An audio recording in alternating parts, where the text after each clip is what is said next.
Tienes palabras de vida eterna. ¿Dónde más iré, Dios? ¿Dónde más iré? Tienes palabras de vida eterna. Señor, vamos a continuar con el Evangelio según Mateo. El segundo sermón es en el día de hoy. Mateo capítulo 1, versículo 18 hasta el 25.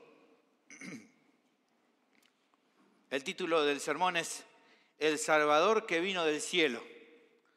Leamos juntos y luego vamos a volver a orar. Mateo 1, 18 al 25. Dice así la palabra del Señor. El nacimiento de Jesucristo fue así. Estando desposada María, su madre, con José, antes que se juntasen, se halló que había concebido del Espíritu Santo. José, su marido, como era justo y no quería infamarla, quiso dejarla secretamente. Y pensando él en esto, he aquí un ángel del Señor le apareció en sueños y le dijo: José, hijo de David, no temas recibir a María tu mujer, porque lo que en ella es engendrado del Espíritu Santo es. Y dará a luz un hijo y llamará su nombre Jesús, porque él salvará a su pueblo de sus pecados. Todo esto aconteció para que se cumpliese lo dicho por el Señor por medio del profeta, cuando dijo: He aquí, una virgen concebirá y dará a luz un hijo, y llamará su nombre Emmanuel, que traducido es Dios con nosotros. Y despertando José del sueño, hizo como el ángel del Señor le había mandado y recibió a su mujer. Pero no la conoció hasta que dio a luz a su hijo primogénito y le puso por nombre Jesús. Oremos nuevamente. Señor, te damos gracias por poder tener esta hermosa reunión que nos has regalado. Ha sido una bendición todo lo que hemos compartido. Hemos llegado al momento de la exposición bíblica. Que guíes este tiempo, que nos des entendimiento para comprender las verdades que están en este texto, junto con sus implicaciones prácticas, para que entonces al entenderlo podamos creer y eso nos lleve a una obediencia y de esta manera podamos crecer. Pido tu ayuda, tu asistencia, tu gracia en este momento, en el nombre de Cristo Jesús. Amén. Como esas cosas que uno va planificando, hace unas semanas, un par de semanas, casi un mes atrás, cuando terminé de comenzar con la serie de sermones de Mateo, justo me di cuenta que en esta reunión especial iba a tocar repasar y volver a predicar respecto al relato del nacimiento de Jesús. Uno dice, justo cayó, sí. Uno empezó a mirar y justo caía en esta fecha. Esta historia es quizás una de las más paradójicas de todas, en el sentido de que en un lugar tan humilde como un pesebre, un lugar donde se colocaba el alimento para los animales de un establo, viene justamente al mundo el Rey de Gloria. No va a ser la única paradoja que encontremos en el Evangelio según Mateo, pero es quizás una de las más interesantes. Allí en ese lugar no hubo grandes festejos como lo habrá en todo el mundo en estas horas. Tampoco en ese momento hubo demostraciones pomposas o lujosas como las que había en los nacimientos de herederos al trono en los reinos de aquel tiempo. Solamente había un niño recostado en un pesebre porque no había lugar para él en el mesón, como nos cuenta capítulo 2 de Lucas, versículo 7. Pero aún así, el testimonio del apóstol es que nos encontrábamos en presencia del Dios eterno que se hizo carne. Este relato extraordinario nos va a reflejar la otra parte de la historia que comenzamos a observar en la primera sección del libro. ¿Se acuerda que vimos que Jesús es el heredero legítimo del trono de David? La genealogía que vimos nos confirmó eso. Pero Mateo tiene más para enseñar. Complementando a esa realidad, el testimonio es que Jesús no solamente es descendiente de David, sino que vino del cielo. Su vida, a diferencia del resto del ser humano, no comenzó en ese establo de Belén. Él es preexistente. Como nos compartió esta semana el pastor Isaías de un devocional, me pareció muy interesante y por eso lo volví a escribir.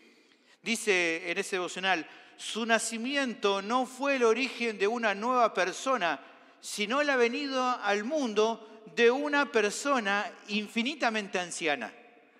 El misterio del nacimiento de Jesús no consiste únicamente en que nació de una virgen. Dios quiso que ese milagro sea testimonio de un milagro aún más grande, que el niño nacido en Navidad era una persona que existió desde tiempos antiguos, desde los días de la eternidad. ¿Por qué tenía que ser esto así? Para que se cumpliera en él con un propósito especial y único, ser aquel que iba a redimir a su pueblo. Por lo tanto, como remarca el título de hoy, el pasaje que vamos a observar trata acerca de Jesús, el Salvador que vino del cielo. En definitiva, la celebración de Navidad apunta no simplemente a un nacimiento, sino a uno de los grandes puntales de nuestra fe, la doctrina de la encarnación, o sea, de que el Hijo de Dios, la segunda persona de la Trinidad, adquirió la naturaleza humana sin abandonar su naturaleza divina. Esta enseñanza tenía implicancias hermosas para la vida de la audiencia original. Le daba razones de peso para aferrarse de todo corazón a Jesús, el que un día se presentó ante el mundo y en aquel tiempo allí en Judea, afirmando que Él era el Mesías, el ungido de Dios que venía a salvar a aquellos que tanto le estaban esperando. Creo que entonces, así como ellos, este sermón puede ser de mucha bendición para nuestra vida y por eso te animo a seguir con atención. El tema del sermón es el siguiente: el nacimiento singular de Jesús revela su divinidad. ¿Cómo? Bueno, el texto presenta 3 singularidades que son las que vamos a ver en el día de hoy. ¿Estamos bien? ¿Me van siguiendo bien? ¿Estamos bien con los aires? ¿Está bien dentro de todo el clima? Bueno, vamos a ver entonces esas 3 singularidades. La primera la encontramos del versículo 18 al 20. Su concepción fue milagrosa. El pasaje comienza presentando el tema que se va a tratar en todo el pasaje, que es acerca del nacimiento singular de Cristo. En particular en esta sección, el contexto en el cual María concibe a Jesús de una forma sobrenatural. Dice versículo 18, el nacimiento de Jesucristo fue así. Estando desposada María, su madre, con José, antes que se juntase, se halló que había concebido del Espíritu Santo. Hagamos un análisis de lo que se relata para comprender aquí lo que se está enseñando. Lo primero que dice es que ella estaba desposada con José. ¿Qué es esto? Bueno, el desposorio, lo que aquí se figura, era algo común para la cultura judía. Por medio de este compromiso, a un hombre se le prometía una doncella virgen. Este acto se hacía por lo general de forma pública. Lo normal era que se celebrara un tiempo antes del casamiento propiamente dicho, de la boda, a lo mucho un año antes. Y este compromiso era tan solemne que a esa altura a la pareja prácticamente se la consideraba como si fuera un matrimonio, aunque todavía no convivieran ni tuvieran entre ellos intimidad. Es por eso que aunque ellos todavía no estaban legalmente casados, en los siguientes versículos se lo mencionan ya como marido y mujer, porque ya estaban desposados. Ahora, lo segundo y más importante de mencionar esta sección es que durante ese tiempo, ya estando desposados, es que ocurre, dice el texto aquí, algo fantástico, algo que jamás se vio. De manera milagrosa, dice el texto, antes de que ellos se juntaran y tuvieran intimidad sexual en su matrimonio, María, todavía siendo virgen, queda embarazada. Concibe, dice el texto, del Espíritu Santo. En ese dato, entonces, encontramos la primera singularidad del nacimiento de Jesús que revela su divinidad. ¿Cuál es? Que su concepción fue milagrosa, un acto creativo del Dios Todopoderoso. Ahora, ¿cómo es que este milagro refleja la divinidad de Jesús? Bueno, porque una concepción como esta reflejaba que si bien Él era como cualquier otro ser humano, al ser hijo natural de María, a su vez, al ser concebido de forma natural por medio del Espíritu Santo, demostraba también que no era como el resto de la humanidad, sino que su procedencia era divina. La acción del Espíritu Santo sobre la vida de María así lo confirma, aunque para nosotros sea un misterio cómo se produjo ese suceso. Lo natural lo conocemos, esto es algo sobrenatural. Hablando acerca de esto, un comentarista indica lo siguiente, es una cita larga pero me pareció muy interesante, escuche. Dice lo siguiente: la virginidad de María protegió mucho más que su carácter moral, su reputación y la legitimidad del nacimiento de Jesús. Protegió la naturaleza del divino Hijo de Dios. Al niño nunca lo llaman el hijo de José. A José nunca se lo llama padre de Jesús. Y a José no se lo menciona en el cántico de alabanza de María, en Lucas capítulo 1, versículo 46 al 55. Si Jesús hubiera sido concebido por la acción de un hombre, fuera José o alguien más, no podría haber sido divino ni habría podido ser el Salvador. Sus propias afirmaciones acerca de él mismo habrían sido mentiras y su resurrección y ascensión habrían sido grandes engaños. Por tanto, dice el autor, este comentarista, la humanidad habría permanecido perdida y condenada para siempre. Obviamente, la concepción de Jesús por parte del Espíritu Santo es un gran misterio. Pero me parece interesante lo que dice ahora siguiente, escuche.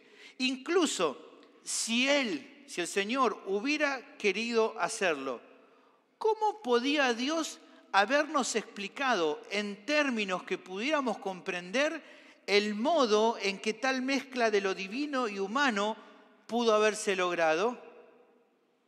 No podíamos haber imaginado más esa condición de lo que podemos imaginar acerca de que Dios creara el universo de la nada, que Dios sea tres personas en una, o que Él otorgue una naturaleza espiritual totalmente nueva a quienes confían en su Hijo.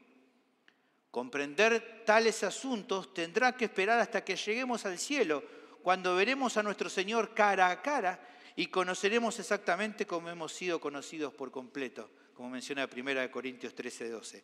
Finalmente, dice este comentarista, aceptamos el hecho por fe. Lo que queda por pensar es respecto a cuál es la enseñanza que a través de esta sección se le quiere dar a la audiencia original. ¿Cuál es el foco de esto? Bueno, considero que es la lucha que podrían afrontar los corazones de la audiencia original al considerar la veracidad de este relato. Algo de eso quizás lo podemos ver reflejado a continuación con la primera reacción de José, el esposo de María.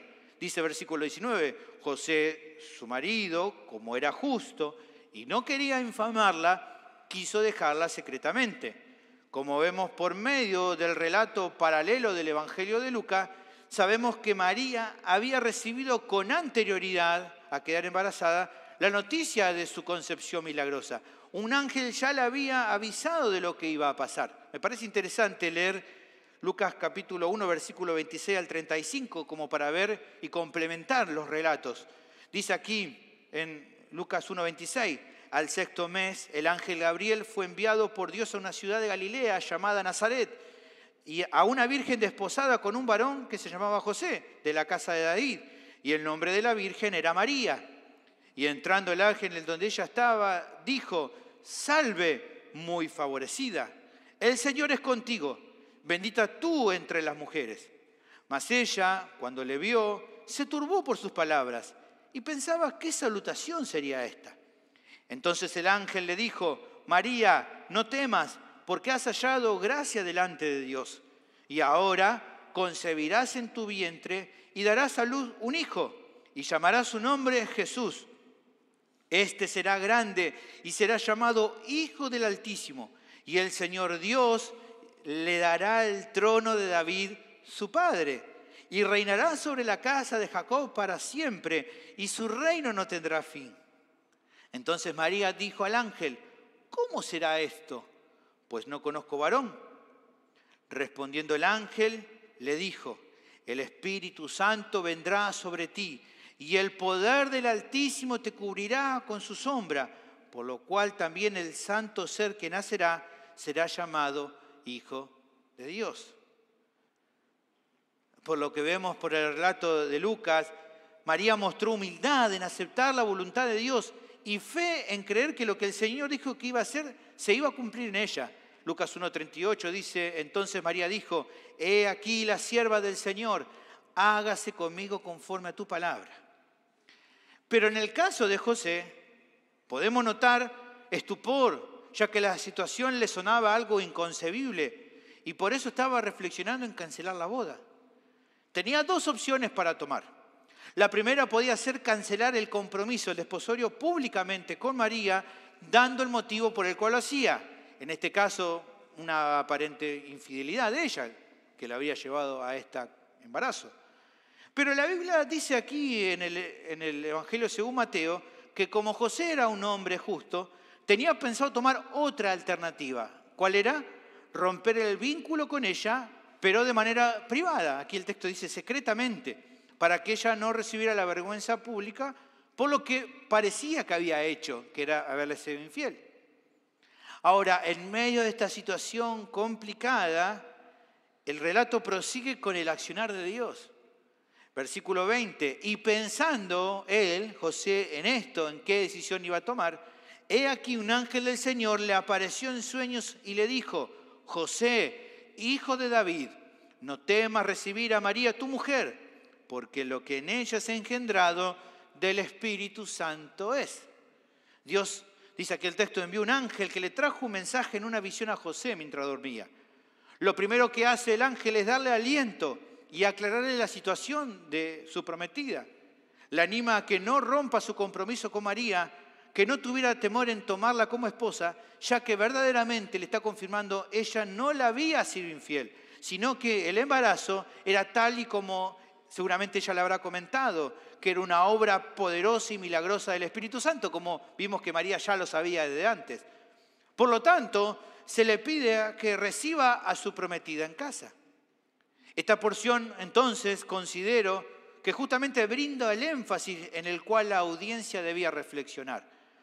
Claro que pensar en la concepción de una virgen podía resultar imposible. Así le pareció por un momento a José, pero es justamente lo que pasó. Era necesario para que entonces ese niño pudiera ser considerado tanto hombre como Dios. La reacción de la audiencia podía ser semejante a la de José, pero aquí el testimonio de Mateo es claro. Así como este hombre era animado a no temer, sino a confiar, cada creyente también debe creer de todo corazón en esta doctrina, porque de ella depende toda nuestra fe.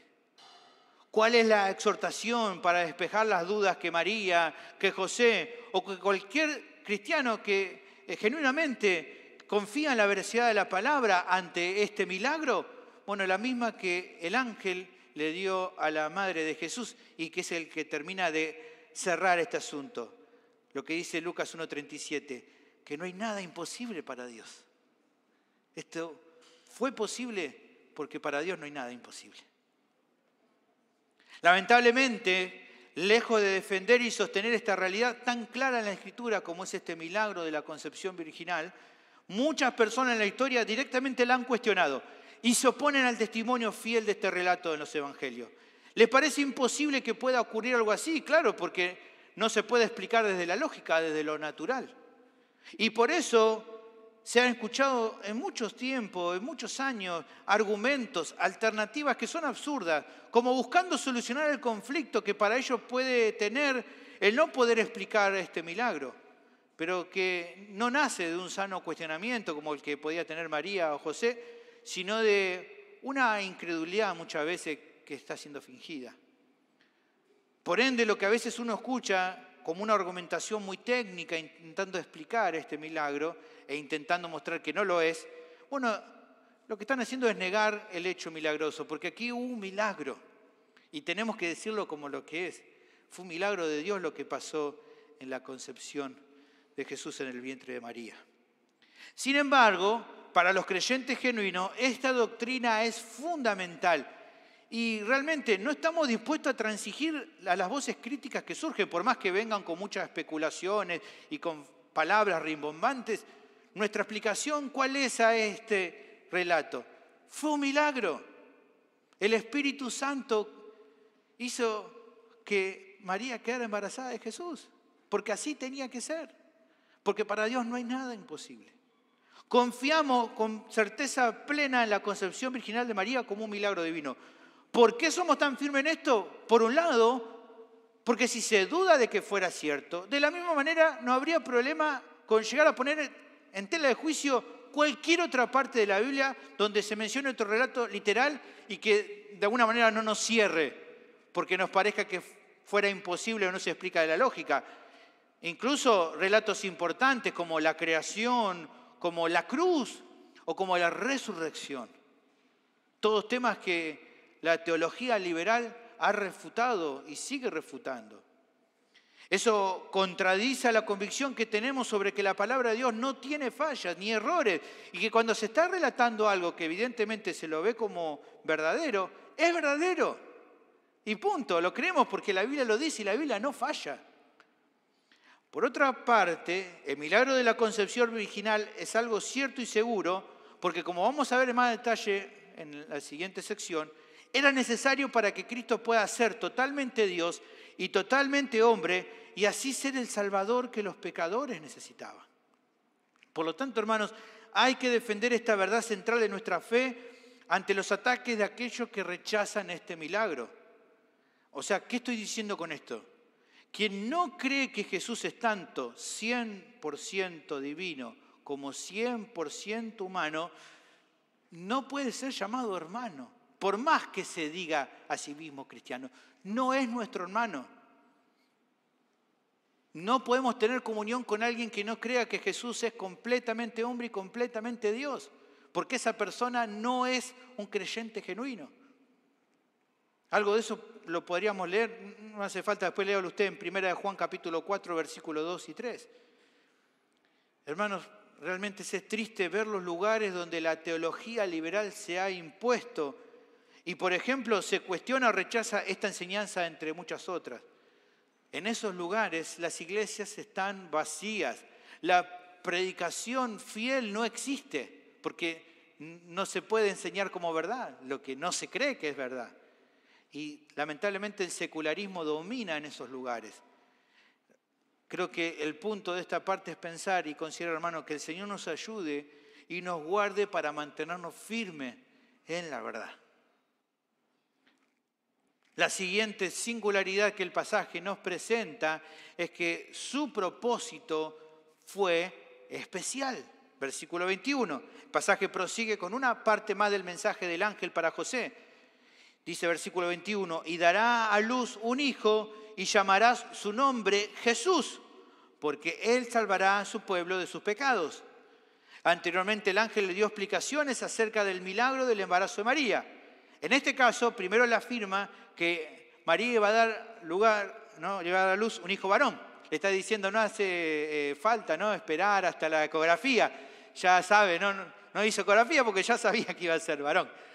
Pero en esta sección también se agrega que se le da instrucciones precisas de cuál debía ser el nombre que José le tendría que poner al niño. ¿Qué dice que es el nombre que tiene que ponerle? Jesús. Este nombre deriva del hebreo y significa Jehová es salvación, o su versión más abreviada, Él salva. ¿Por qué ese nombre? Bueno, la respuesta se encuentra en lo que recién leímos, ahí lo dice con claridad. Tenés que ponerle Jesús porque Él salvará a su pueblo de sus pecados. Jehová salvará, por eso ponle Jesús. Esta es otra razón, como antes mencionaba al pasar, por lo cual era necesario que su concepción sea como fue. Tenía que ser completamente Dios para que pudiera tener una vida sin pecado y no heredar la transgresión de Adán como representante de la humanidad, y demostrar así que la salvación es por completo una obra del Señor.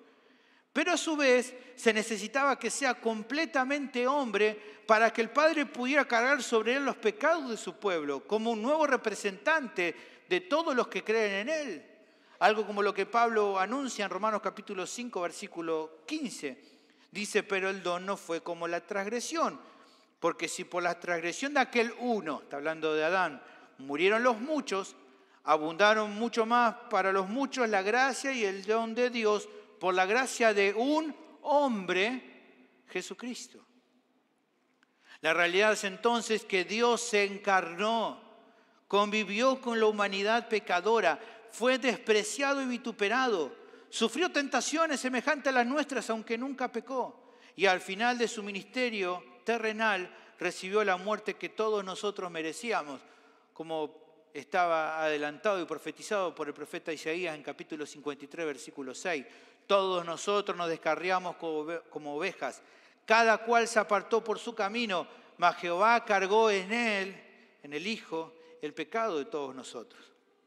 De esta manera entonces el Rey soberano se humilló despojándose de su gloria y tomó forma de hombre. Y en la condición de siervo fue obediente y sumiso hasta la muerte. No se despojó, como algunos afirman de manera errada, de ninguno de sus atributos. De ser así tenía que dejar de ser Dios, y eso es imposible. Sino que fue un rey humilde que decidió bajar de su trono real para convivir entre nosotros, como se menciona en Filipenses capítulo 2, versículos 5 al 8. Por lo tanto, hermanos, la mayor muestra de humildad de Cristo no fue haber venido a ese pesebre en Belén. Incluso si él hubiera nacido en el mejor de los palacios, su mayor expresión de humillación fue encarnarse en ese niño que nació en Belén. A partir de estos conceptos podemos ir dilucidando que la segunda singularidad que el texto nos presenta, por medio de la cual podemos afirmar que el nacimiento de Jesús revela su divinidad, es que había un propósito único en la venida del Hijo de Dios a la tierra. Esto es lo que Mateo quiere enseñar a su audiencia y que también nosotros podemos aprender. A ver, pensemos en esto. Seguramente, cuando un matrimonio se entera de que va a tener un bebé, en algún momento sueñan, proyectan respecto a lo que va a ser la vida de ese hijo. Usted lo ha hecho seguramente con su esposa. ¿No? ¿Qué vamos a hacer con este niño, no? Lo imaginan a veces como un hombre de bien, como una mujer de bien. Algunos esperan ayudarlo, ¿no? Y buscar que él complete tal vez una carrera universitaria. Algunos piensan y dicen, bueno, este va a salir jugador de fútbol, me va a salvar, ¿no? Diferentes cosas que uno piensa. Algunos simplemente esperan y proyectan de que sea una persona trabajadora, respetuosa de los demás. Todos esos son buenos deseos. Pero siendo honesto, más allá de los deseos y la ayuda que los padres puedan brindarle, ese hijo terminará siendo lo que él desee ser en la vida. Bueno, en ese sentido, con Cristo fue algo especial y diferente a todos los demás. El propósito de su vida estaba determinado, como vemos, incluso antes de nacer. Que a su vez sería un propósito que ningún otro ser humano, antes o después de él, iba a ocupar. O sea, se iba a llamar Jesús, pero con justa razón. ¿Por qué? Porque Él era el Dios que vino a salvar a su pueblo de sus pecados. Perfectamente le quedaba el nombre que le pusieron, porque su propósito era especial. La Biblia nos cuenta de otras personas a las cuales Dios anticipó la meta de su vida. Por ejemplo, de Juan el Bautista, su camino estaba prefijado, como vemos en Lucas capítulo 1, versículo 15 y 16. Pero a ningún otro ser humano se le daría esta responsabilidad. Solo Jesús vino al mundo para salvarnos. Solo Él. Por eso, como luego dijeron los apóstoles, en ningún otro hay salvación. Porque solamente Él vino a cumplir el propósito de salvarnos. Creo que lo visto en esta sección nos debería hacer reflexionar entonces en el propósito de la obra de Cristo. Él vino a la tierra para morir y para con su muerte poder salvarnos de nuestros pecados. Así que entonces el pesebre de Belén, que la historia de este pasaje nos presenta y que muchos para esta fecha lo tratan, ¿no? Lo vuelven a armar para celebrar la Navidad. Entendemos que ese pesebre no fue un fin en sí mismo, sino un medio para un propósito más glorioso que es la cruz. Por lo tanto, los creyentes en estos días de Nochebuena y Navidad no debemos olvidar que el milagro del nacimiento de Cristo apunta directamente a su crucifixión. ¿Por qué es importante eso? Para que por medio de esta verdad, hermanos, seamos animados a adorar al Señor en este tiempo y cada día de nuestras vidas. Y para que eso también genere un deseo de honrarlo y seguirlo siempre. Cada día la Navidad nos tiene que hacer pensar en esa cruz donde el Hijo entregó su vida por nosotros. Navidad nos tiene que llevar a honrar al Verbo que se hizo carne y que por amor a nosotros entregó su vida en la cruz para que podamos ser reconciliados con Dios. La pregunta que me gustaría hacerte, hermano, es, ¿estás adorando como Él se merece? ¿Estás honrando y viviendo para aquel que puso su vida en pago por la tuya? La tercera singularidad que el pasaje nos brinda es que su forma, la forma en cómo Él nació, estaba escrita. Versículos 22 al 25. El texto continúa con una aclaración respecto a lo que se estuvo enseñando acerca del nacimiento de Jesús. Dice versículo 22, todo esto aconteció para que se cumpliese lo dicho por el Señor por medio del profeta, cuando dijo, he aquí, una virgen concebirá y dará a luz un hijo, y llamará su nombre Emmanuel, que traducido es Dios con nosotros. ¿Qué es lo que quiere decir Mateo con esto? Recuerda que con la concepción y el nacimiento milagroso del Señor se cumplió con lo que había sido anticipado por el profeta Isaías. Por eso trae como referencia la cita que ya leímos hace un rato, Isaías capítulo 7, versículo 14. De acuerdo a ese pasaje, una virgen iba a concebir y daría a luz un hijo, y ese hijo se llamaría Emmanuel, que significa Dios con nosotros. Esto da a entender que este niño que nació en Belén no fue ni un ángel poderoso, ni la primera criatura que Dios hizo, como enseñan algunas religiones falsas, sino que era Dios mismo encarnado que vino al mundo para salvarnos. El apóstol Juan en su evangelio nos testifica también acerca de esto, y en Juan capítulo 1, versículo 1, dice, en el principio era el Verbo, y el Verbo era con Dios, y el Verbo era Dios. Jesús era Dios. Y luego en versículo 14 dice, y aquel Verbo fue hecho carne y habitó entre nosotros y vimos su gloria, gloria como de unigénito del Padre, lleno de gracia y de verdad. Quizás a alguno esto les podía resultar muy difícil de creer en la audiencia original porque realmente les hace pensar. Pero por medio de esta referencia, el apóstol quería dejar en claro a su audiencia que aunque en cierta manera aceptar que una virgen pudiera concebir era complicado, no por esto era algo que no se podía corroborar por medio de lo que ya para ese momento estaba escrito y revelado por la palabra en el Antiguo Testamento. Aunque, el Antiguo Testamento no haya adelantado cada uno de los detalles que sí se fueron revelando con la aparición del Mesías en el mundo, así todo, ya algunos datos de esta verdad maravillosa habían sido adelantados. Lo vemos, por ejemplo, en el pasaje de Isaías, capítulo 7, versículo 14. Por lo tanto, la tercera singularidad que el texto enseña respecto a que el nacimiento de Jesús revela su divinidad es que la forma en que todo esto aconteció estaba ya escrita con antelación. Los profetas habían ya adelantado que esto iba a acontecer, que un niño iba a nacer, el cual sería llamado con toda razón Emmanuel, porque sería Dios mismo habitando entre los seres humanos. Imagínense, maravillosa verdad. Tan impresionante que las mentes de la audiencia original seguramente se sintieron sorprendidas.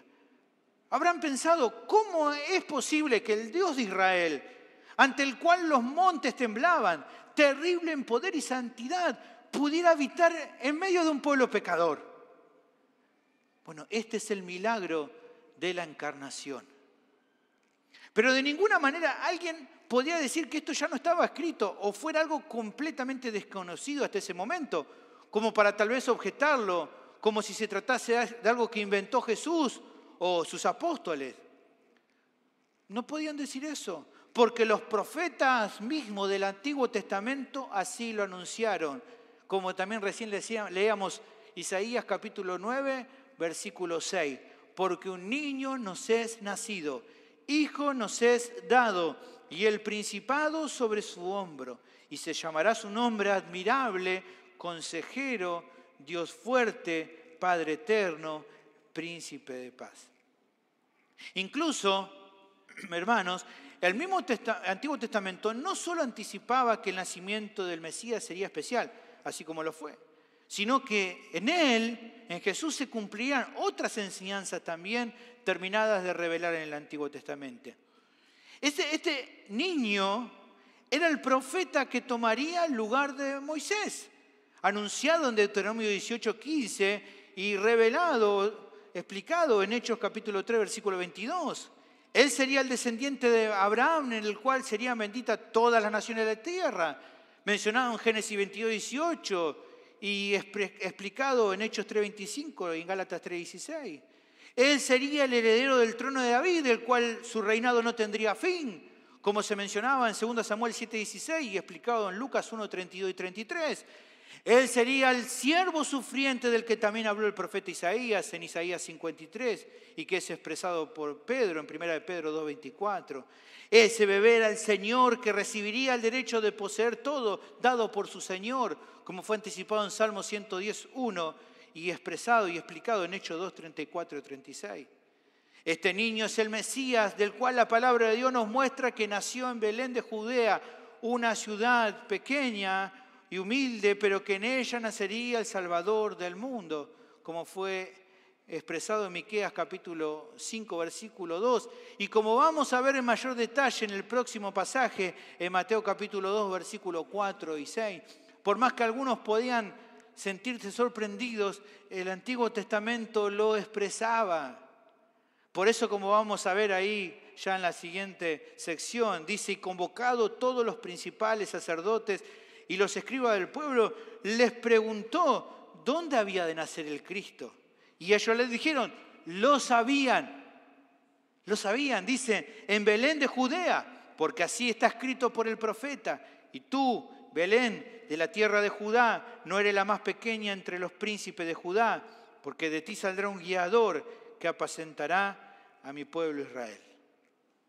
Hermanos, nada fue casual o librado a la suerte, sino que todo lo que iba a empezar a acontecer a partir del momento cuando Jesús nació ya estaba escrito. El desafío para la audiencia original y para nosotros es el mismo. ¿Creeremos o no creeremos en el testimonio de las Escrituras? Por último, el texto relata la actitud de José luego del anuncio que recibe de parte del ángel. Versículo 24. Y despertando José del sueño, hizo como el ángel del Señor le había mandado y recibió a su mujer. Pero no la conoció hasta que dio a luz a su hijo primogénito y le puso por nombre Jesús. José toma la decisión de recibir en su casa a María, o sea, se casan, para protegerla a ella y al niño en su vientre. Pero como vemos aquí el pasaje refleja, no tiene intimidad marital hasta después del nacimiento de Jesús, lo que nos muestra que luego de eso María dejó de ser virgen y tuvo otros hijos, como los evangelios nos informan. Y aunque muchos dicen, no, sigue siendo virgen, no, ya no fue más virgen después. Y está bien porque se casó. Y no solo que la recibe a ella como esposa, sino que también José asume la responsabilidad legal del niño. Por eso, como su padre legal, cumple con la responsabilidad de ponerle el nombre. ¿Y cómo es el nombre que le pone? Jesús, tal como el ángel le indicó. El ejemplo de José claramente era un modelo para nuestras vidas. Hermanos, un creyente piadoso buscará siempre honrar a Dios confiando y obedeciendo su voluntad, pase lo que pase, o sea lo que el Señor mande. La historia concluye contando que efectivamente María dio a luz al niño de acuerdo a lo que el ángel les había anticipado. Y así como un día ese niño en la cruz iba a decir consumado es, en un sentido Dios ya en ese momento, allí en Belén, estaba diciendo al mundo por medio del nacimiento de su Hijo unigénito, consumado es. Las promesas fueron cumplidas, el Rey ha llegado a la tierra. La muestra más grande del amor del Padre fue que envió a su Hijo al mundo para que todo aquel que en Él cree no se pierda, sino que tenga vida eterna. Porque en esa muestra de amor no envió Dios a su Hijo al mundo para condenar al mundo, sino para que el mundo sea salvo por Él. Como dice Juan capítulo 3, versículos 16 y 17. El mundo recibió la luz de vida en aquella ciudad de Belén de Judea. La estrella resplandeció y el tiempo de su visitación se hizo efectivo. Cristo Jesús nació y los ángeles expresaron una alabanza para Dios, como se menciona en Lucas capítulo 2, versículos 13 y 14. Gloria a Dios en las alturas y en la tierra paz, buena voluntad para con los hombres. Al considerar esta sección se me presentan algunas reflexiones finales que me gustaría compartir con ustedes. Por un lado, al ver cómo Dios cumplió con fidelidad con lo que estaba escrito, la pregunta que deberíamos hacernos serían las siguientes. ¿Cómo dudar de lo que también Él nos ha dicho a nosotros por medio de su palabra? Si Él dijo que la vida eterna es para todo aquel que cree en el Hijo, ¿cómo no ha de ser así? Si Él prometió que todos nuestros pecados serían perdonados y que no hay condenación para los creyentes, como dice Romanos capítulo 8, versículo 1, ¿cómo le vamos a dar lugar a la duda? Pero incluso hay algo en que las Escrituras lo han ya indicado, está escrito, que todavía no se ha cumplido, pero que pronto va a pasar, así como todo lo que aconteció allí en Belén.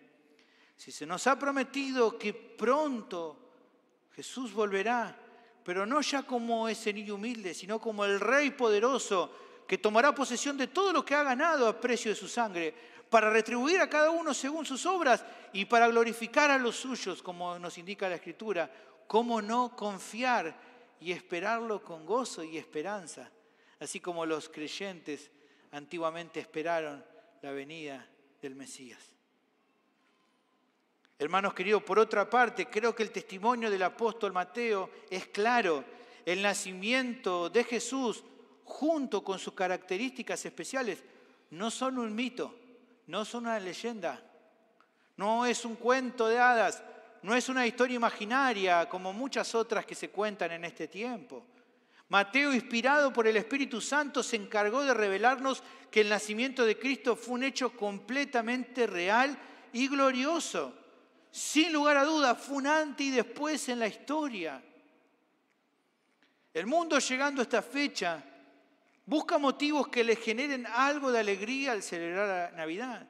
Y por eso acuden a diferentes incentivos. Usted sabe, gente dice, no, tenemos que comprar, ¿no? Compramos carne porque si no, no hay Navidad, ¿no? Y compremos, ¿no?, el turrón, los confites, compremos el pan dulce, que no falte sidra porque si no, no hay Navidad.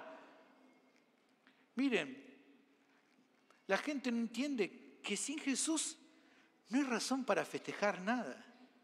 Porque sin Él no hay esperanza porque no hay perdón de pecados. Sin Él nunca habrá gozo real ni para ellos ni para nadie. En conclusión, hermanos, sin Jesús no hay Navidad. Es solo por medio de Él y de su obra redentora que pudimos ser reconciliados con el Padre. Por lo tanto, si se quita a Jesús del medio de esta celebración, ya no hay razón para que esta noche festejemos. Y por lo tanto podemos celebrar esta noche, tengamos mucho, tengamos poco. Porque tenemos lo más importante, que es a Jesús. ¿Y por qué te estoy nuevamente resaltando esto? Para que no permitas que los afanes típicos de este día, como la comida, los regalos, etcétera, que todo eso puede estar bien o mal, no importa, que nada de eso te haga perder el enfoque más importante en lo cual pensar hoy, esta noche, mañana 25 o cualquier otro día, que en ese humilde pesebre nació el Salvador.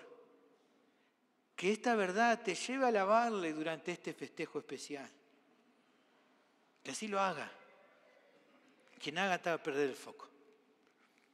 Otro asunto importante considero que es no polemizar con aquellos que dicen, no es la fecha exacta, hoy leía en un diario, no, fue en octubre, no, tantas cosas.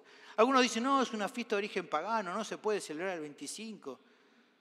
Bueno, en cuanto a eso me gustaría decir lo siguiente, si es o no es la fecha, pienso que carece de interés. Lo mismo respecto a las discusiones del origen. Pienso que más importante es poder recordar y hablar acerca de Cristo cada vez que tengamos oportunidad de hacerlo. Y si esto es así, ¿qué mejor que es aprovechar esta ocasión donde las personas son más propensas a reflexionar acerca del nacimiento del Señor para predicarles el Evangelio? Me resulta muy interesante un comentario del apóstol, me estoy confundiendo, tanto hablar de apóstol, del pastor MacArthur, hablando acerca de este asunto, lo hemos compartido esta semana. Dice lo siguiente MacArthur: la iglesia del Señor Jesucristo, la iglesia verdadera de nuestro Señor Jesucristo, así también como la iglesia en general, siempre ha celebrado su nacimiento. Todos entendemos que Él no nació el 25 de diciembre, todos entendemos que esa fecha en realidad está relacionada con fiestas paganas, todos entendemos que los árboles de Navidad, los regalos, Papá Noel y tantas otras cosas no son bíblicas. Pero en mi opinión, dice MacArthur, debemos aprovechar cualquier oportunidad que tengamos para exaltar a nuestro Señor Jesucristo. Haríamos bien si celebráramos su nacimiento todos los días. Haríamos bien si proclamáramos su nacimiento virginal como Dios encarnado todos los días. Pero si el mundo nos quiere dar un día y una época en la cual la humanidad entera se enfoca en la venida del Señor Jesucristo, es importante aprovechar esa oportunidad. Como recién te decía, no desaproveches esa oportunidad para generar un acercamiento amistoso a los que te rodean y poder así anunciarles el Evangelio de Cristo. Así todo, creo que, y siempre lo hago, es bueno aclarar que si hay alguien que no desea hacerlo y con sinceridad define que lo mejor es no celebrar en estos días, la Navidad, su conciencia así lo ha determinado, o no hacer, por ejemplo, uso de ciertos elementos navideños conocidos como el arbolito o el pesebre, es parte de su libertad cristiana hacia hacerlo. Nadie debería juzgar mal tampoco a esos creyentes ni ridiculizarlos, pero tampoco debería acontecer al revés, que ellos se enojen con los que sí lo hacen. Es importante en cuanto a estos asuntos que sigamos el principio que Pablo le da a los cristianos en Roma, cuando dice, hablando de otro tema, pero que bien podríamos aplicarlo para esta celebración de hoy. Uno hace diferencia entre día y día, otro juzga iguales todos los días, cada uno está plenamente convencido de su propia mente. El que hace caso del día lo hace para el Señor, y el que no hace caso del día para el Señor no lo hace. El que come, para el Señor come, porque da gracias a Dios, y el que no come, para el Señor no come, y da gracias a Dios. En definitiva, teniendo opiniones diversas respecto a este asunto, de si celebrar o no la Navidad, si podemos o no ponemos un arbolito, y si comemos pan dulce con chive de chocolate o fruta brillantada, bueno, ni por asomo nada de eso es esencial a la fe, ya lo sabemos. Lo que podemos hacer es seguir la dirección que el mismo apóstol da unos versículos más adelante en el capítulo 14 de Romanos. Dice él, así que sigamos lo que contribuye a la paz y a la mutua edificación. Pensemos en eso. Por último, reflexiono que también todo esto que hemos visto es un llamado para los que todavía cargan con el peso de sus pecados. Para aquellos que tal vez celebran el nacimiento de Jesús, pero tristemente aún no están en Cristo. Déjame decirte que no hay ninguna fiesta o celebración que pueda darte gozo duradero. Tal vez muchos que esta noche van a estar contentos, mañana seguirán igual. Porque tu problema es que a causa de tu pecado, ese bebé que nació en Belén, un día te va a juzgar a vos, tanto como lo hará con la humanidad. Aquellos que rechazaron a Dios o que le siguieron, pero solo de forma superficial, serán castigados eternamente en el infierno. Pero quiero que sepas también que el Evangelio asegura que todavía hay esperanza para tu vida. Que si en este mismo día pones tu confianza con sinceridad en el niño que nació en Belén, que es Cristo Jesús, aquel que pagó por todos tus pecados en la cruz, y te arrepentís de todo corazón de tus pecados, hoy mismo recibirás la salvación. La promesa del Señor es que si en este mismo momento lo haces, serás perdonado de todos tus pecados y se te dará la vida eterna. Solamente así vas a saber lo que es realmente celebrar y gozar por la obra redentora de Cristo, tal como lo hacemos cada uno de los que hemos recibido esta salvación. Por eso te animo, querido oyente, en este mismo día, vení a Jesús. No esperes más.